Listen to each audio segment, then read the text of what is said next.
Hello everyone, I'm Food for Dogs, and today I want to talk about a visual novel on the PS Vita. It's called Chaos Child, and that's the physical game. I have the European edition. I'll just show you the back of the case cover as well.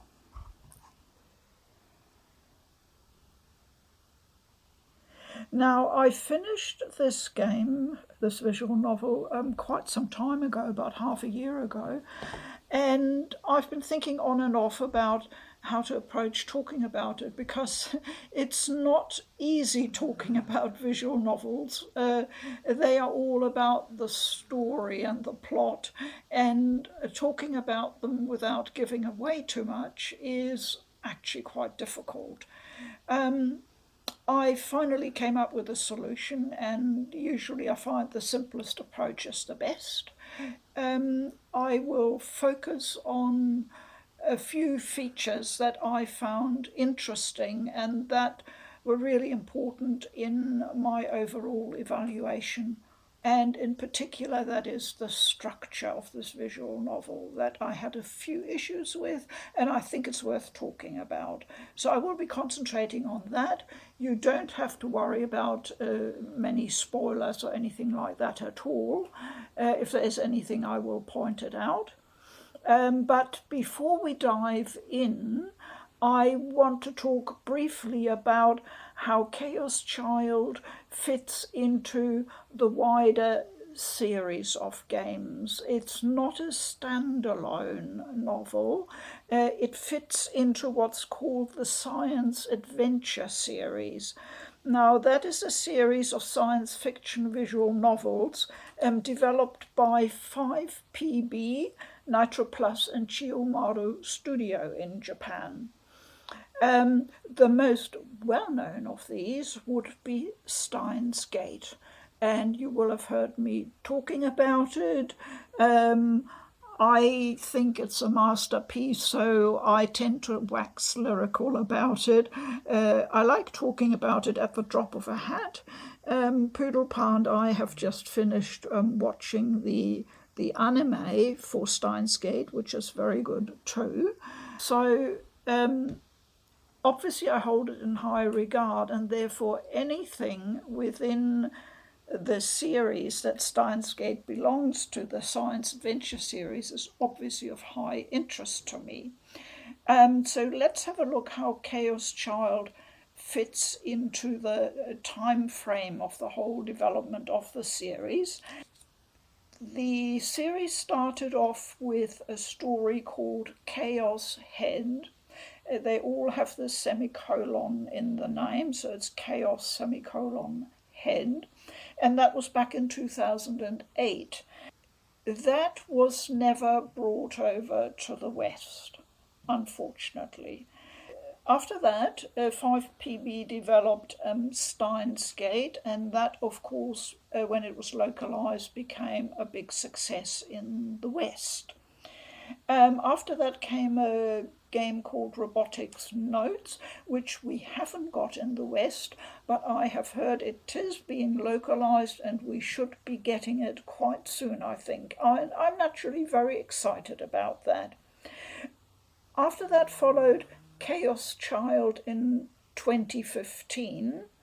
And after that, we had the sequel to Steins Gate, Steins Gate Zero, and it finished with a sort of sequel or expansion to Robotics Notes. Chaos Child is a direct thematic sequel to the 2008 Chaos Head. And that is very important, and that is something I will want to talk about in my discussion. Chaos Child goes back quite a long way. It was released in Japan in 2014 for the Xbox One, believe it or not, and only later then came to PlayStation 3, 4, and PlayStation Vita. For me, in my region, the game is only available on the Vita. I can't even get it on the PS4, but you may be able to in your region. The Vita version was published, like Steins Gate, in the West by the company P-Cube, who have brought us some excellent games and visual novels over the years. Right, so I've mentioned that Chaos Child is a thematic sequel to Chaos Head, and the setting for Chaos Child is the year 2015. That is 6 years after the devastating earthquake in Tokyo's Shibuya ward and the serial murder case called the New Generation Madness. Now, when I say 6 years later, then that means in the timeline 6 years after the events in the earlier visual novel Chaos Head. So it takes place 6 years after that, and it picks up on the story of the New Generation Madness serial murders that occurred in Chaos Head. You can see how the problems are beginning to align here, and that is something I want to talk about now.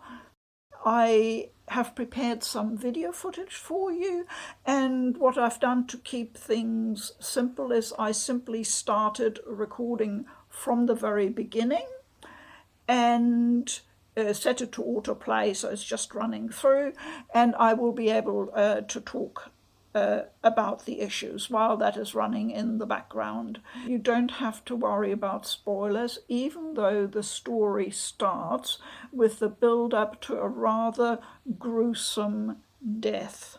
And I'll be cutting out the actual final death sequence, so you won't be getting that.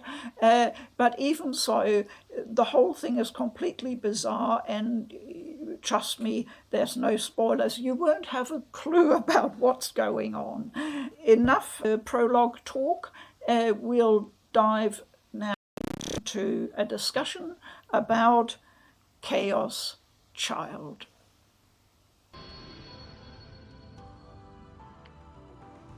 When you start a new game, you get a brief recap of the earthquake events of 6 years before, and are introduced to the strange phenomenon called Chaos Child Syndrome. The children, many orphaned, who exhibited this syndrome after the earthquake would now, 6 years later, be of high school age.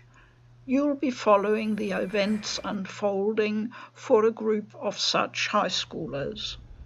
The main protagonist, you'll meet him a little later in this video, is Takuru, a very intelligent young man with a high opinion of his own intellectual prowess and disdain for what he calls the wrong-siders, those who exist on the wrong side of the digital information divide.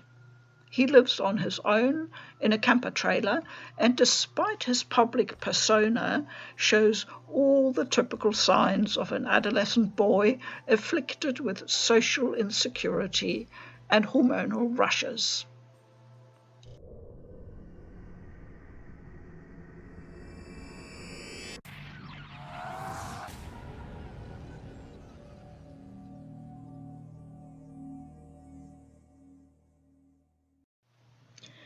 Takuru and his friends closely follow and investigate the series of bizarre murders called the Return of the New Generation Madness.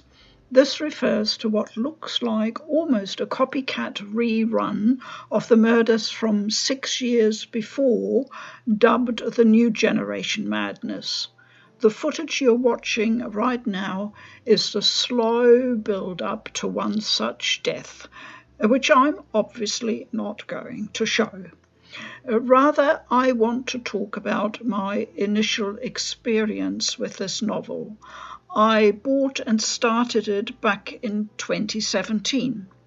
I was gripped Right from the beginning, I could hardly put it down. But after chapter 2 and several deaths, the impetus to keep going fizzled out for me, and I put it aside. I can only assume this was due to the deaths piling up, but the investigation seemed to stall.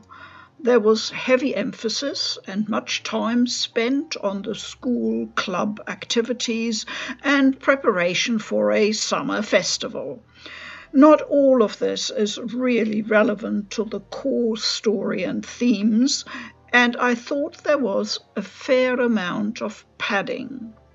It wasn't until January this year that I decided to go back, determined to finish it. I did, and I'm glad I did. But my earlier perception of a story artificially padded out remained. Not everyone is going to see it like that. Those of you who enjoy extended scenes between characters you have taken an interest in will no doubt appreciate much of the banter or arguing, etc., that goes on. I'm going to address the first big issue I have with Chaos Child. While it is technically correct that this novel is a standalone story that does not require knowledge of the earlier Chaos Head, I think this is a slightly disingenuous labelling. If, like me, you're a bit obsessive over detail, you will often have nagging questions pop up during your gameplay, especially concerning the series of murders, New Generation Madness, in the original story Chaos Head. What does it all mean? Why were the original murders committed, and who was behind them? Does this have any bearing on the new murders, the return of the New Generation Madness? I couldn't stop feeling that something somehow was missing from my experience. So as I neared the ending of Chaos Child, I decided to view the anime of Chaos Head, since I can't play the game in Japanese. This anime is generally considered not a good adaptation, so I didn't expect much. To my surprise, I actually enjoyed it a great deal. Yes, it is not brilliant. It uses a lot of anime stereotypes and cliches, but the story kept me gripped, and I really took a shine to the characters. By the end, I felt like my horizons had expanded considerably. I now had a much more detailed understanding of the world these stories are set in. The delusion system the novels are known for is far simpler and more straightforward in Chaos Head.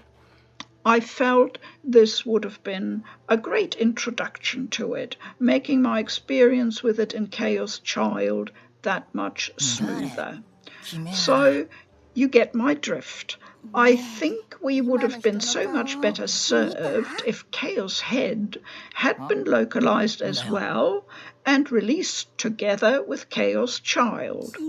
I really think it wasn't an ideal decision to release Chaos Child on its own.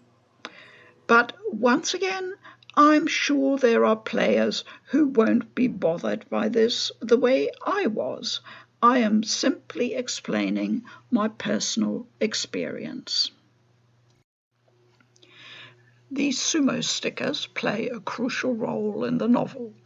They convey a subtle horror that is very effective the more you see them. They creeped me out no end as the story progressed. However, there's also plenty of quite explicit and very gruesome horror violence, so please be advised that the age rating is definitely appropriate. The cast of Chaos Child is a diverse and mainly likeable lot. I have to say I didn't find them quite as memorable as the Steins Gate characters, though, but that would admittedly be a hard act to follow.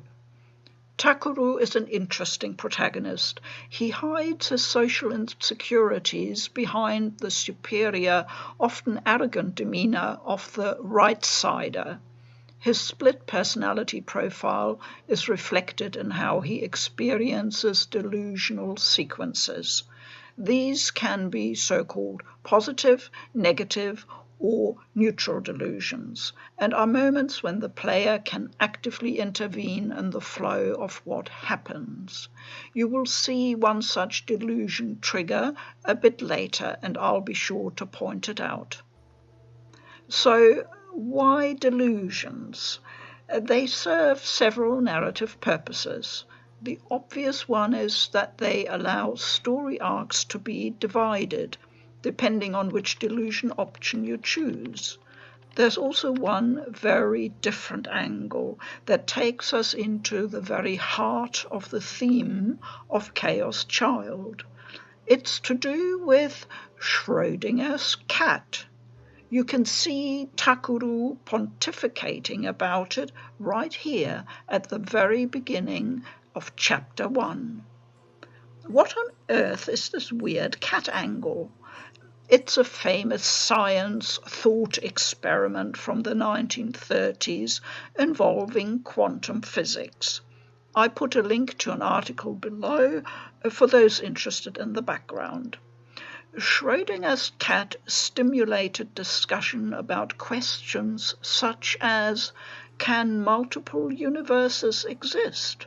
Is it possible to experience two different states of being simultaneously?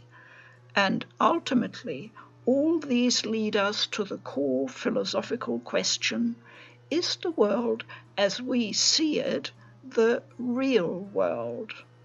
Or perhaps a delusion? I'm now going to look at how this novel is structured. Like most visual novels, you pursue different endings based on which girl you try to get to know better. Many VNs allow you to access endings independently. You may find the true ending simply by making certain decisions along the way. Both Chaos Head and Chaos Child work on the principle that you first need to complete each and every route before you can finally get to the true ending.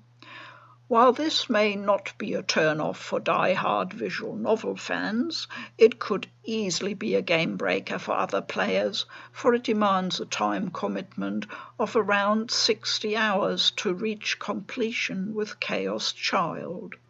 The first novel, Chaos Head, was only half the length.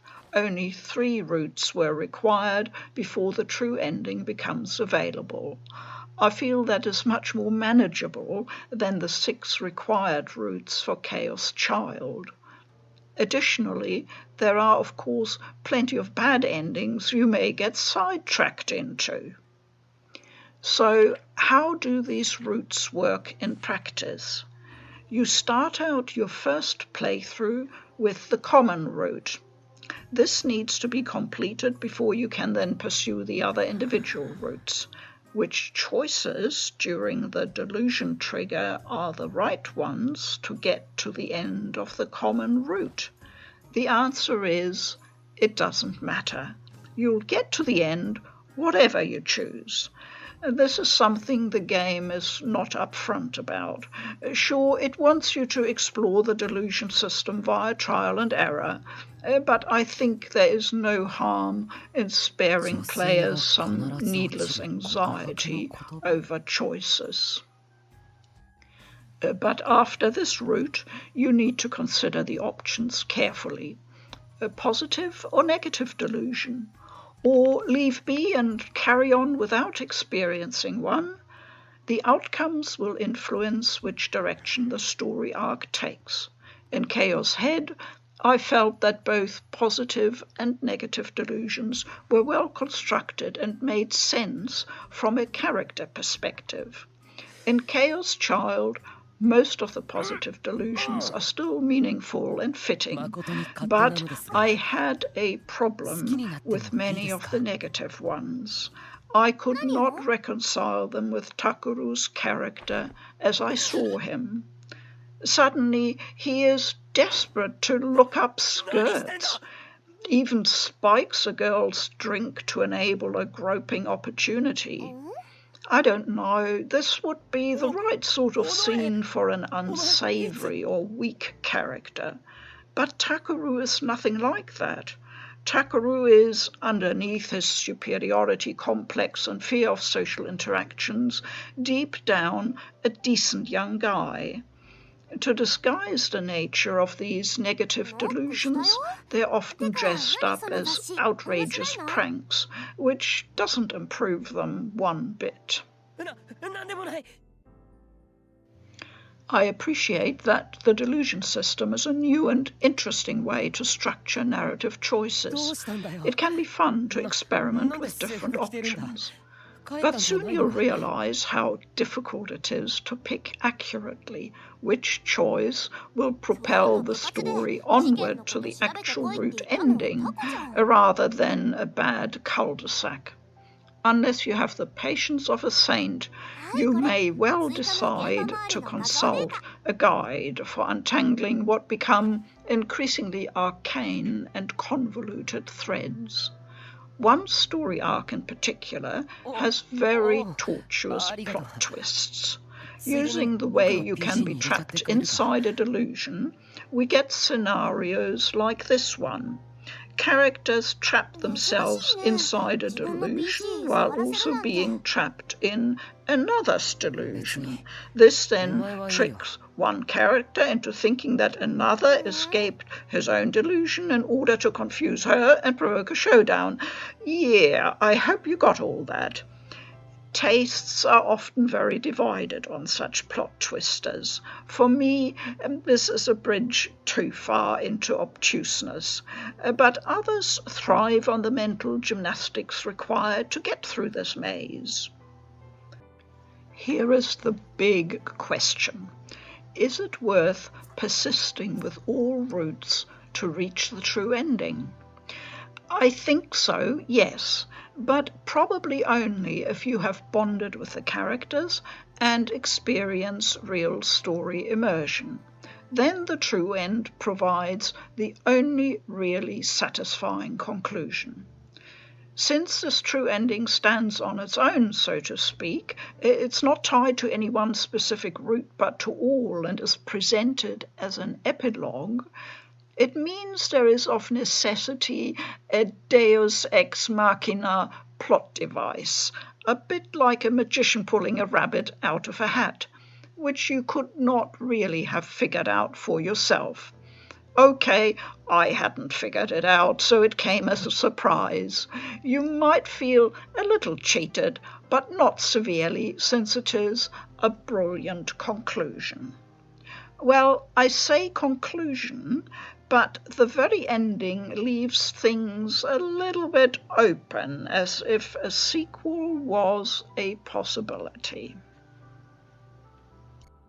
Chaos Child is worryingly good at drip-feeding you slivers of information or insight, just enough to make you not want to stop playing it.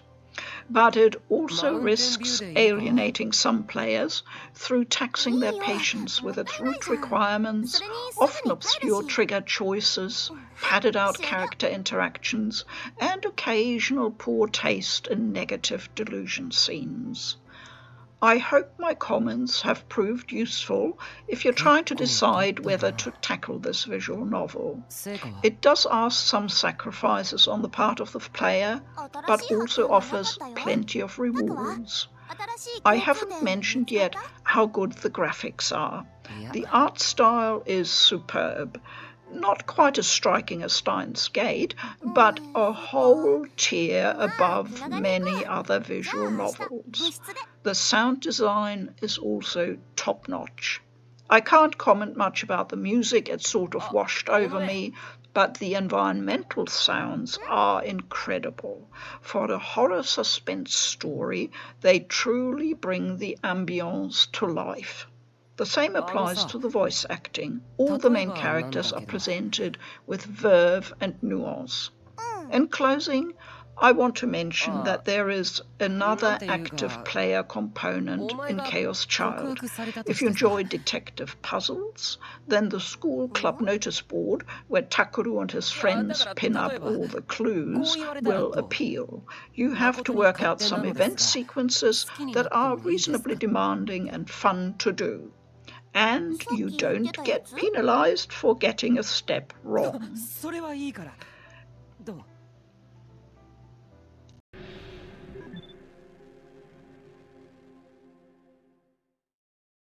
え？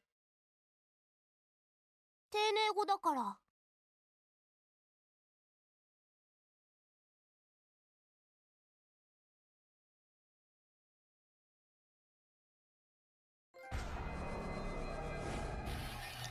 Finally, a technical criticism I have is that there are only 42 save files available.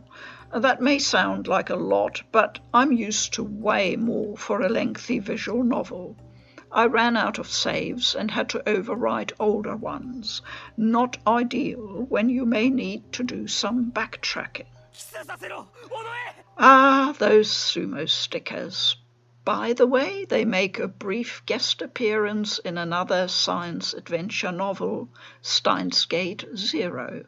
We see a bit of cross-pollination there, which shows us that while all science adventure novels are standalone stories, they all share, in the widest sense, a common universe or thematic world.